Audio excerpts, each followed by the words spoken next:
Sign the transfer papers. My brother-in-law David slid the manila folder across the mahogany conference table, his smile sharp enough to cut glass. The $1.8 million from Jake's life insurance. Mom thinks it's only fair you share it with the family. I looked at the folder, then at the faces surrounding me in what I'd thought was my mother-in-law Patricia's living room. But this wasn't a casual family gathering. The dining table had been pushed aside. A lawyer I'd never met sat at the head of the table, briefcase open, documents ready. My sister-in-law Rebecca stood by the door, arms crossed like a bouncer. Patricia sat to my right, dabbing her eyes with a tissue that somehow never got wet. 4 months. It had been 4 months since Jake's motorcycle accident on Highway 101. 4 months since the California Highway Patrol knocked on my door at 2 a.m. 4 months since I became a widow at 31. Emma, Patricia's voice cracked. Sweetheart, you know Jake would have wanted his family taken care of. I didn't answer.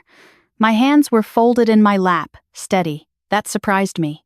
6 weeks ago, I couldn't hold a coffee cup without shaking.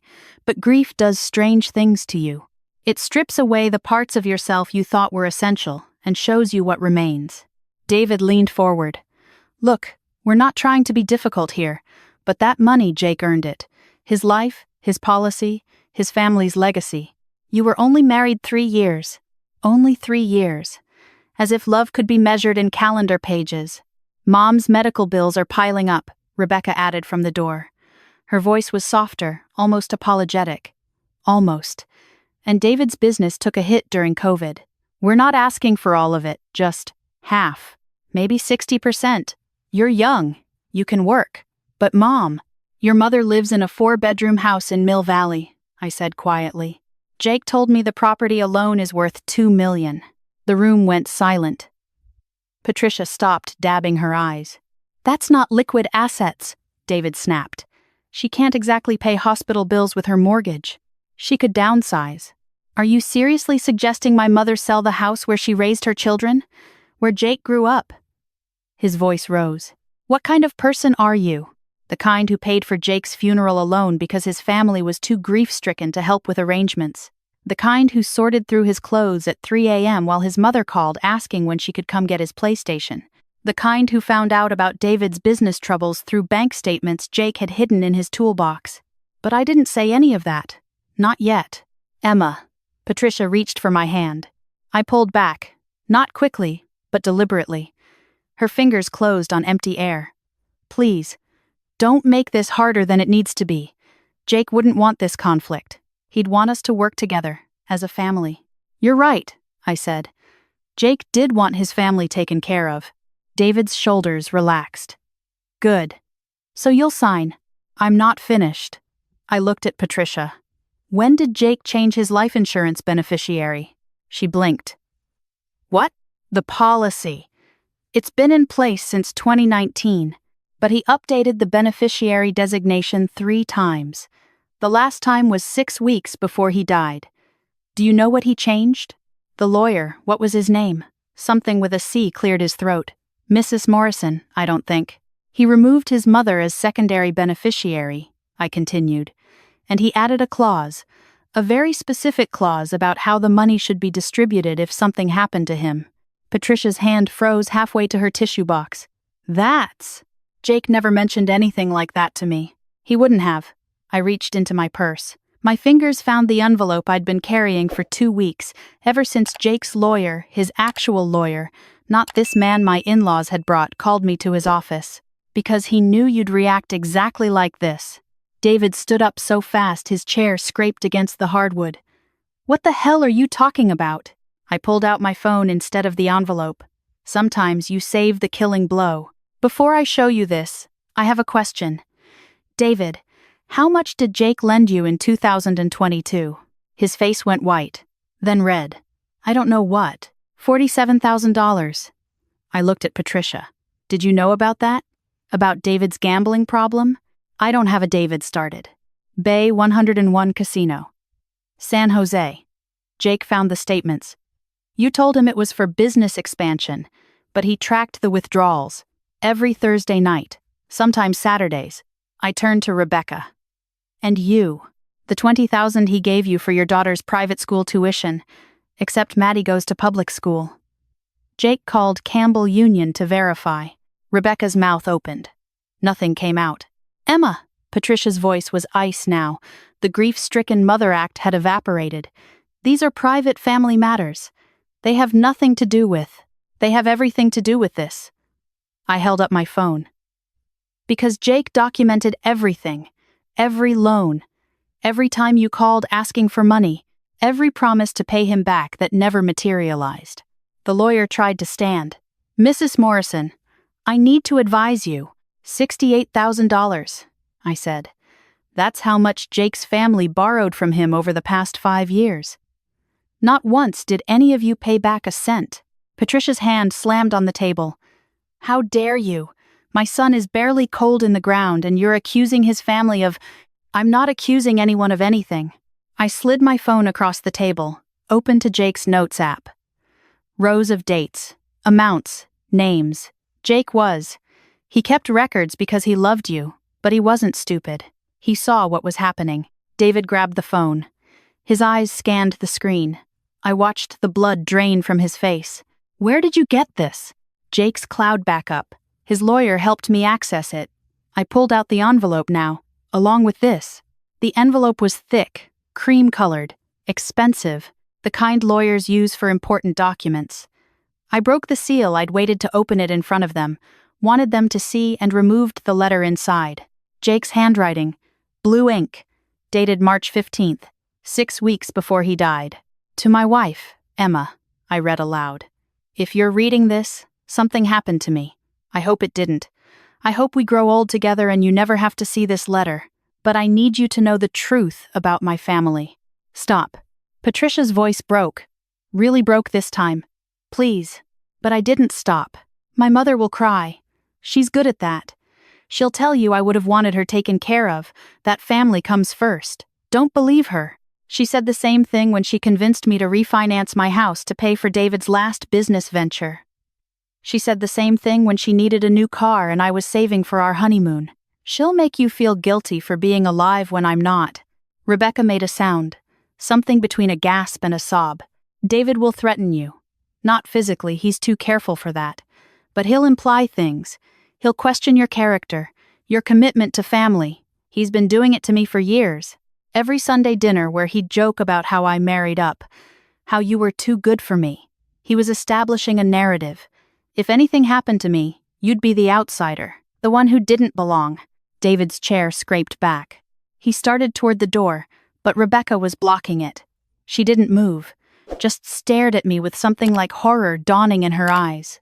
Rebecca will play the middle ground, I continued. She'll seem sympathetic. She'll say she understands both sides. But she needs the money as much as David does. Probably more. Her husband Mark has been out of work for 8 months. She's too proud to admit they're drowning. Rebecca's face crumpled. How did he? He loved you, I said simply. All of you. That's why he kept giving you money even when he knew he shouldn't. I looked back at the letter. But listen to what else he wrote. Emma, they will make you feel like you're being selfish, like you're breaking apart the family. But here's what you need to understand. They already broke it.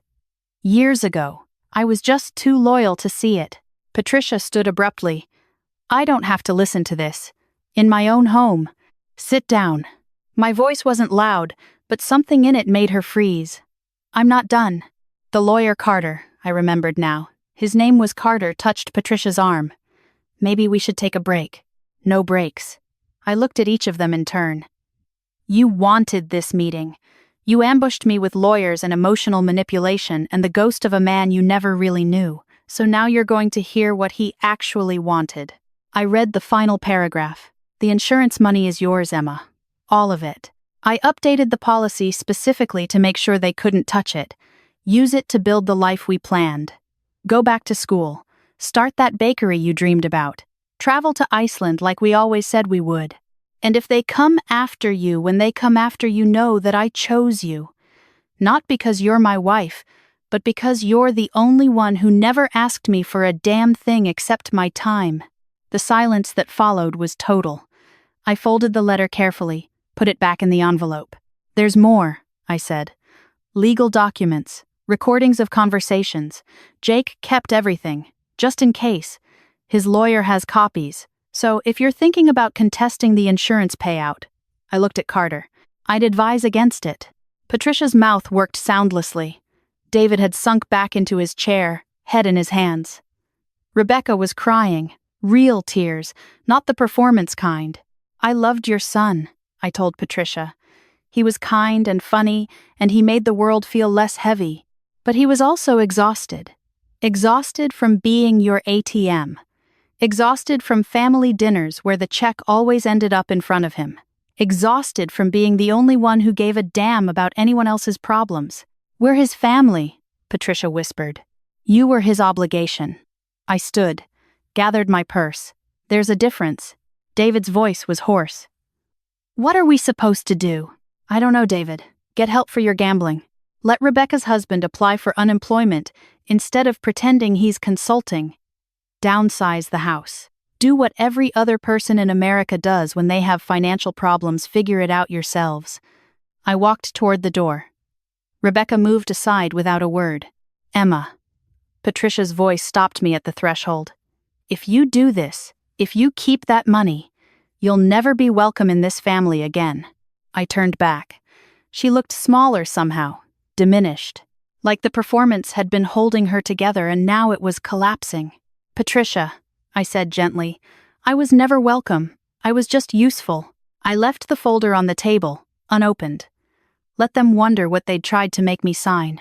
Outside, the San Francisco fog was rolling in, turning the afternoon gray. My car was parked 3 houses down. I made it halfway there before my hands started shaking again. Not from grief this time, from something else. Something that felt almost like strength. My phone buzzed. Jake's lawyer, I answered. How'd it go? Michael asked. They tried exactly what Jake said they would. Did you show them the letter? Every word. Good. I heard papers shuffling. I've filed the restraining order paperwork, just in case, and I've set up the trust like Jake specified. The foundation will be operational by the end of the month. The foundation. Jake's idea, from a conversation we'd had a year ago over Thai takeout. We'd been watching a documentary about motorcycle safety, and he'd said, if anything ever happens to me, do something good with it. Not just existing. Actually good. The Jake Morrison Foundation for Motorcycle Safety Education. Funding free safety courses for new riders. Equipment grants for people who couldn't afford proper gear. Highway improvement advocacy. One more thing, Michael said. David called my office an hour ago, wanted to know if there was any way to challenge the beneficiary designation. What did you tell him? That he should spend less time at Bay 101 and more time finding honest employment. Michael's smile was audible. Then I hung up. I laughed. It felt strange, foreign, like a muscle I'd forgotten how to use. Jake was lucky to have you, Michael said. I was lucky to have him. After we hung up, I sat in my car for a long time, watching the fog erase the houses one by one. Somewhere inside one of them, my former family was probably regrouping, planning their next move. Maybe they'd hire a better lawyer. Maybe they'd try going to the media, playing the grieving family card. It didn't matter. Jake had built a wall of paperwork around me that would take years and hundreds of thousands of dollars to penetrate. They didn't have years. They definitely didn't have hundreds of thousands of dollars. Not anymore. My phone buzzed again. This time it was a text from an unknown number. This is Rebecca. I'm sorry. You were right about everything. I'm getting Mark into job counseling, and I'm done asking David for help. Take care of yourself, Emma. I stared at the message for a long time before responding. Take care of yourself too, Rebecca. 1 out of 3 wasn't bad. Maybe it was even good. I started the car and pulled away from the curb, leaving Mill Valley in my rearview mirror. The bakery consultation was in 2 weeks. Iceland was booked for September. And tomorrow, I was meeting with the graphic designer about the foundation's logo, Jake on his Harley, visor up, actually smiling for once. The insurance money was mine.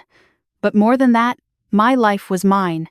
Jake had made sure of it, had documented and planned and protected me even from the grave, knowing his family would come for me the way predators come for wounded animals. He'd seen it all, written it down. given me every weapon I needed. And I'd used them, not because I was cruel, but because he'd asked me to be strong. So I would be. For him. For the bakery that would smell like cinnamon and fresh bread. For the riders who'd learned to lean into curves instead of fighting them. For the life we'd planned that I'd have to live alone. The fog swallowed the road ahead, but I kept driving, hands steady on the wheel. No longer shaking, no longer afraid. Finally, completely, mine.